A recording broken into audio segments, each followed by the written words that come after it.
Seuraavalla videolla esittelen varhaiskasvatuksen mahdollisuuksia. Miten tukea lapsen motorista kehitystä, vahvistaa osallisuutta ja ennaltaehkäistä haasteita, jos lapsella on DCD. Esittelen motoristen taitojen oppimista.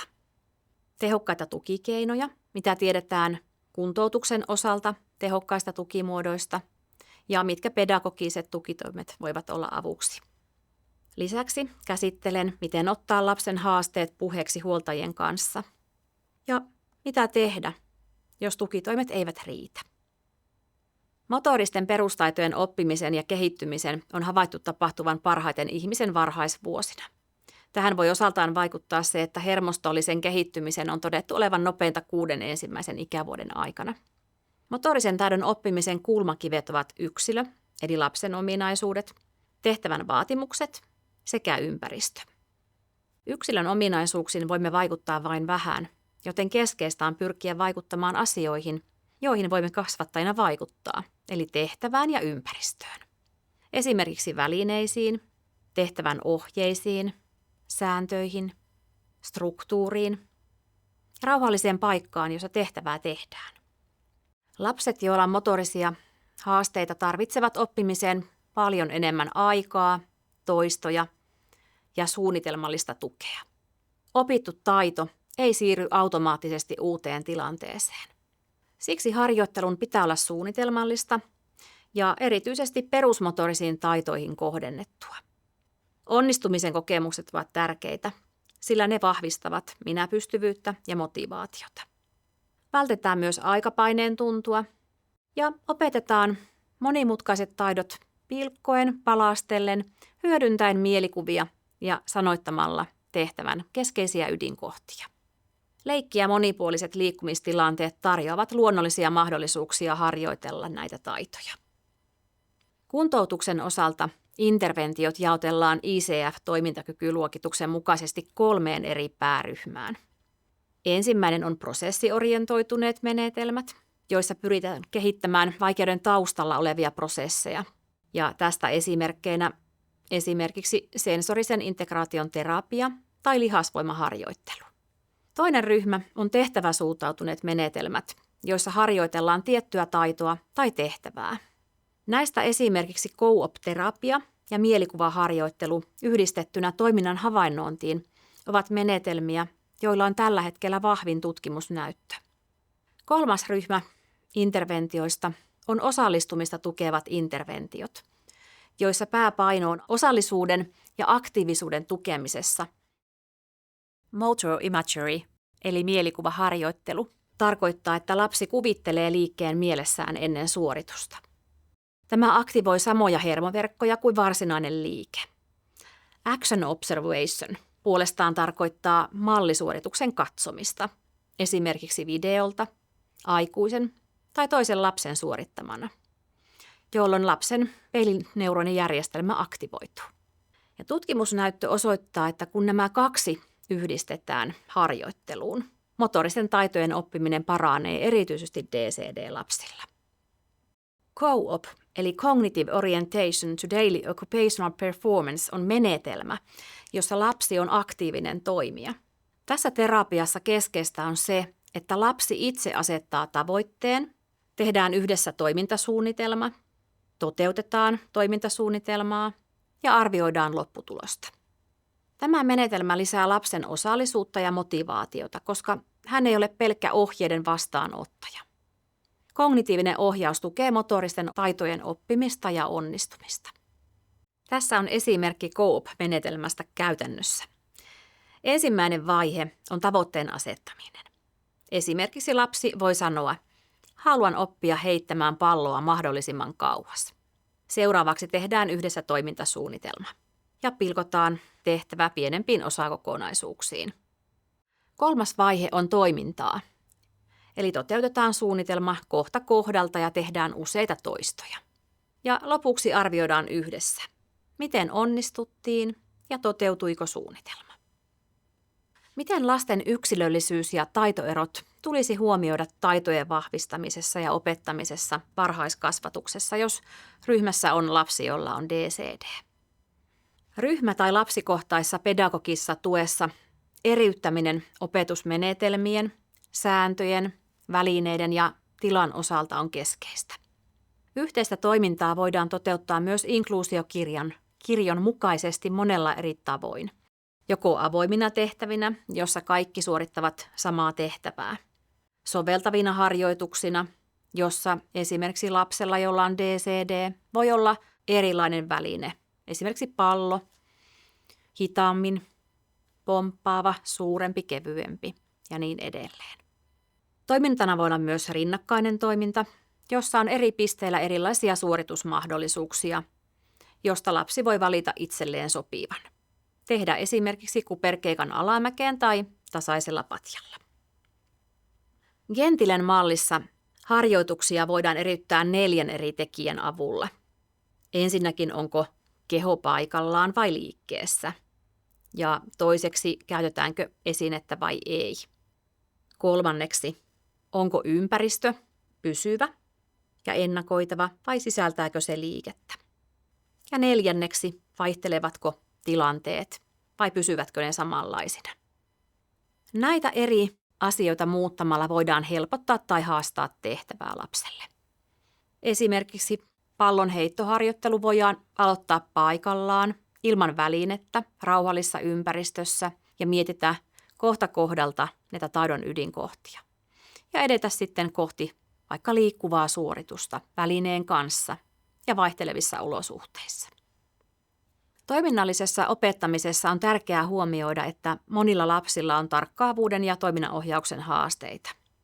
Tämä voi näkyä esimerkiksi vaikeutena hallita ärsykkeitä, ylläpitää työmuistia tai suunnitella toimintaa. Toiminnanohjauksen haasteiden ja tarkkaavuuden haasteiden lisäksi monella lapsella, joilla on DCD, kaksoistehtävät, eli tilanteet, joissa pitää tehdä 2 asiaa yhtä aikaa, ovat erityisen kuormittavia. Siksi ohjeiden kannattaa olla selkeitä ja vaiheittaisia. Ja harjoitukset kannattaa rakentaa niin, että lapsi voi keskittyä yhteen asiaan kerrallaan ennen kuin lisätään toista tehtävää rinnalle. Tämä dual task, eli kaksoistehtävä harjoittelu tarkoittaa sitä, että lapsi tosiaan tekee 2 asiaa yhtä aikaa. Esimerkiksi liikkuu ja samalla suorittaa kognitiivista tehtävää. Näitä kaksoistehtäviä voi toteuttaa monella tavalla. Lapsi voi kävellä esimerkiksi viivaa pitkin ja keksiä nimiä, jotka alkavat tietyllä kirjaimella. Tai leikitään maameri-laivaleikkiä, jossa pitää tehdä nopeita päätöksiä liikkumisen lomassa. Työmuistia voi harjoittaa niin, että lapsi hyppii ja luettelee numerot 1–10 oikeassa järjestyksessä. Muistiin palautusta voi treenata niin, että lapsi kulkee esimerkiksi temppu-tasapainoradalla ja kuuntelee aikuisen lukemaa tarinaa ja yrittää muistaa, kuinka monta kertaa vaikka tietty sana tarinassa tuli.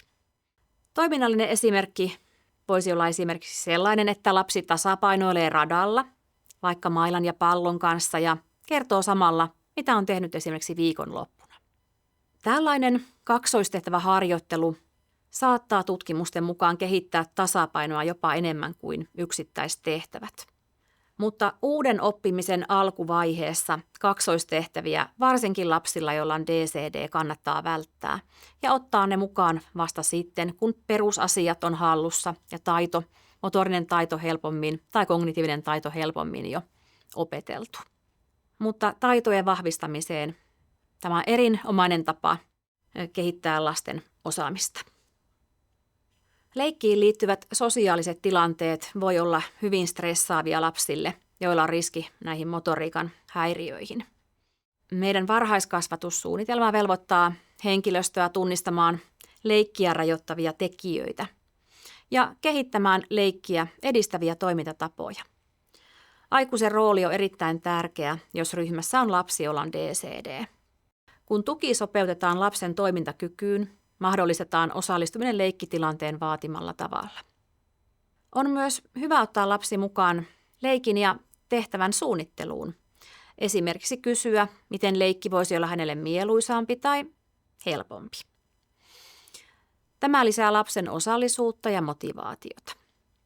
Koska leikki kehittää monipuolisesti lapsen taitoja, on tärkeää huomioida motoriset haasteet ja varmistaa, että jokaisella on mahdollisuus osallistua myös yhteisiin leikkeihin.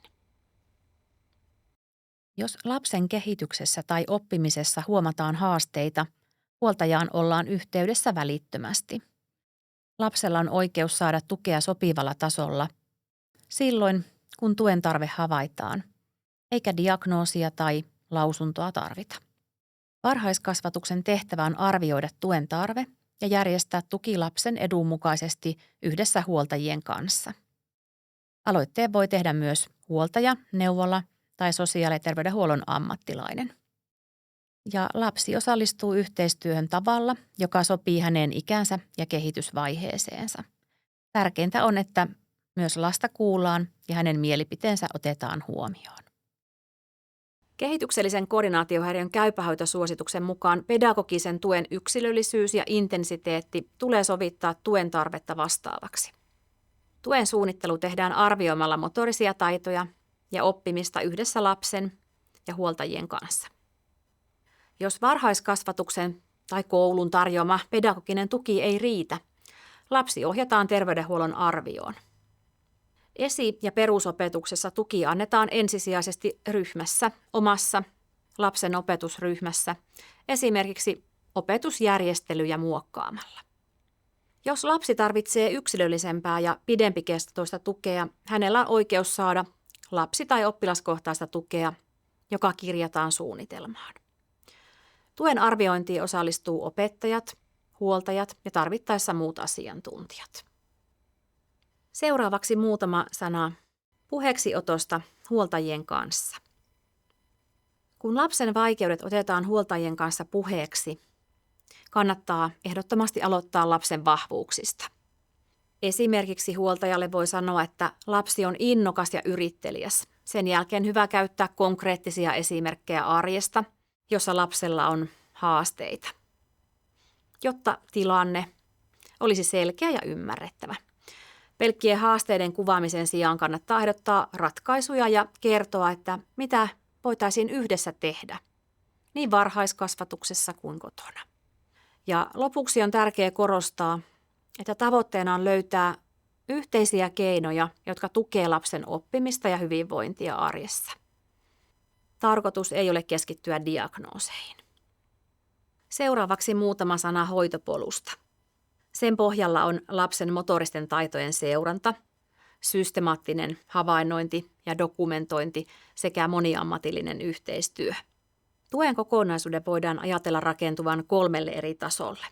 Ensimmäisellä tasolla, kun lapsen motoriseen oppimiseen on kiinnitetty huomiota ja tunnistettu tuen tarpeita, on motorisia taitoja tärkeää havainnoida ja dokumentoida systemaattisesti varhaiskasvatuksessa ja tarjota siellä pedagogista tukea.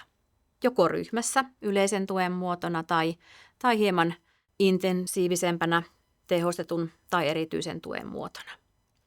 Ja siinä vaiheessa yleensä ollaankin otettu jo mukaan huoltajat keskusteluihin.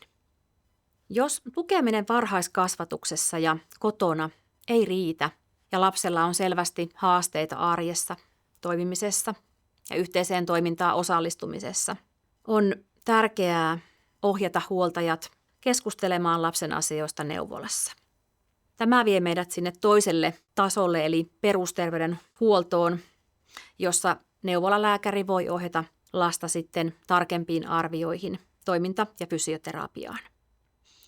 Ja siellä lapsi voi saada myös diagnoosin tähän motoriikan koordinaatiohäiriöön.